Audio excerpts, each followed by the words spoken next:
On va quitter à présent la ville pour monter dans le nord, le pays minier. Et Clémenceau a écrit de nombreux articles sur les conditions de travail des mineurs et la répression qu'ils rencontrent lorsqu'ils envisagent de contester ces conditions.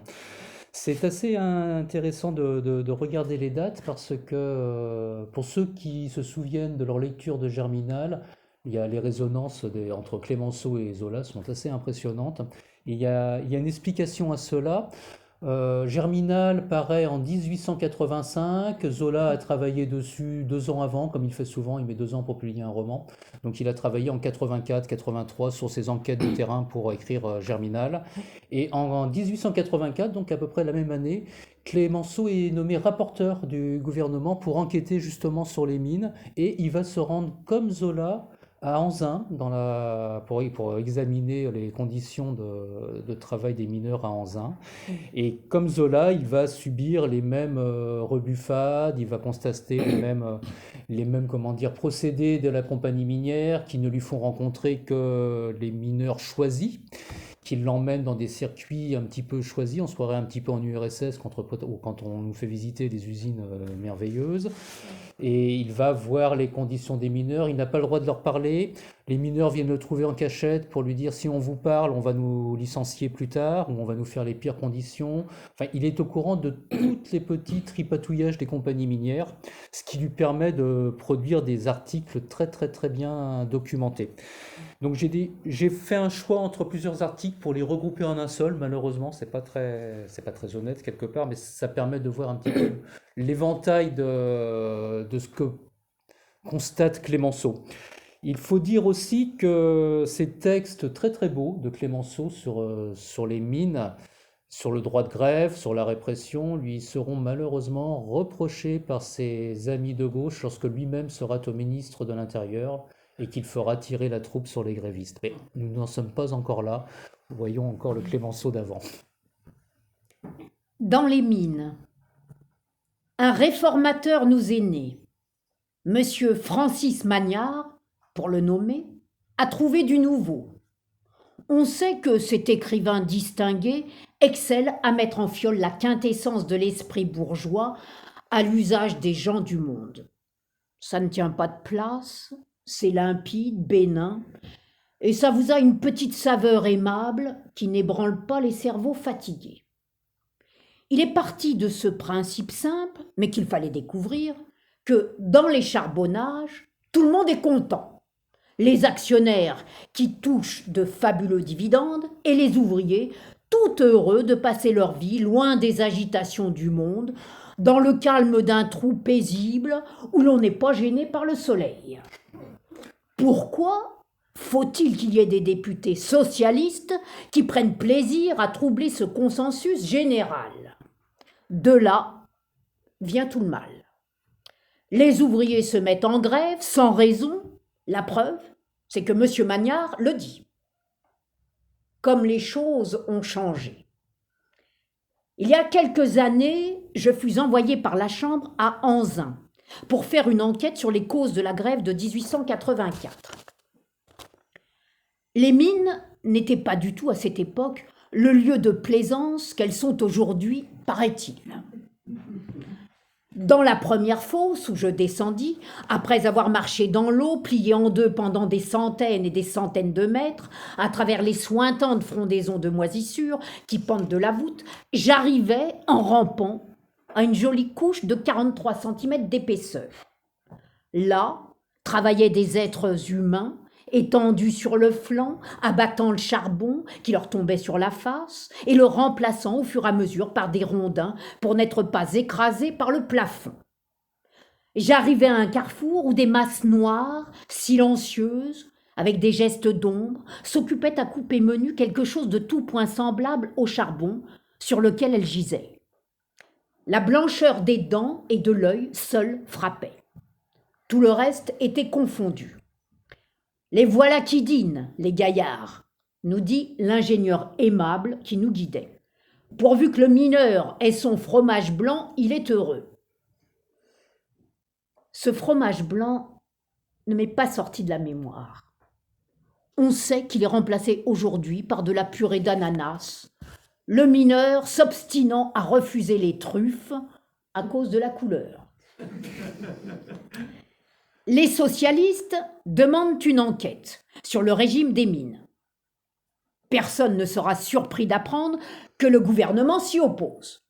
Monsieur Léoncet, qui se plaint bruyamment que Louis XIV ait eu recours à la persuasion militaire pour ramener les protestants à la foi catholique, trouve le procédé excellent pour faire rentrer le mineur dans la mine. On sabre donc tout ce monde au nom de la loi sur la liberté des grèves, et à ceux qui veulent discuter, l'on répond « Ce n'est pas l'heure d'examiner des griefs, nous paraîtrions céder à la révolte. Quand le travail aura repris, nous causerons. » Le travail a repris. Les socialistes disent « causons ».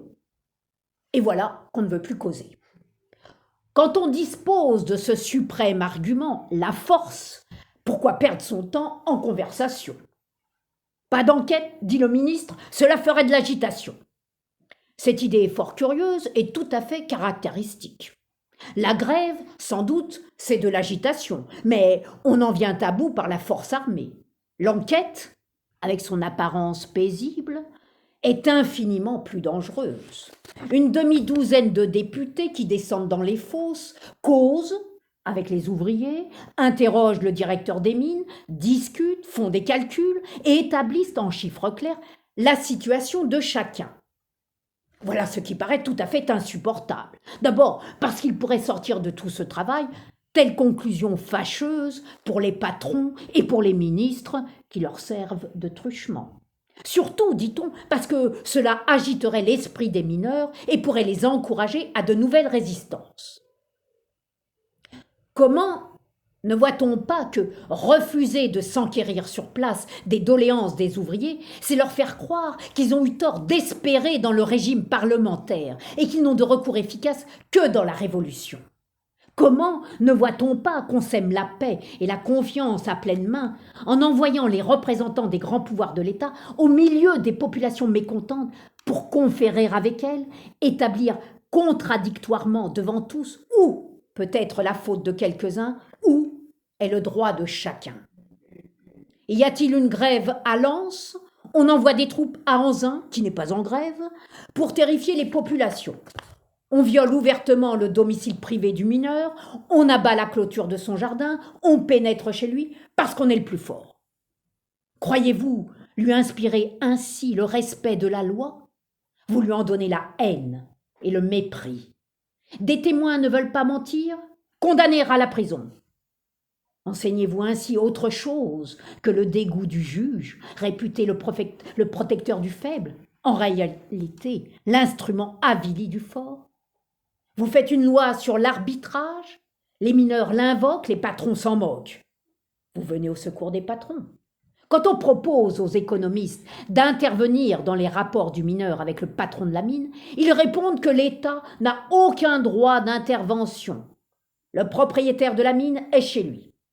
Le mot grève est à peine prononcé que l'État, qui, il y a 5 minutes, n'avait pas le droit d'intervenir, intervient de la façon la plus violente. Les gendarmes arrivent, suivis d'infanterie, de cavalerie, d'artillerie même, et tout ce monde d'entrer en conversation avec le gréviste. La conscience publique finira par se révolter au spectacle de ces monstruosités.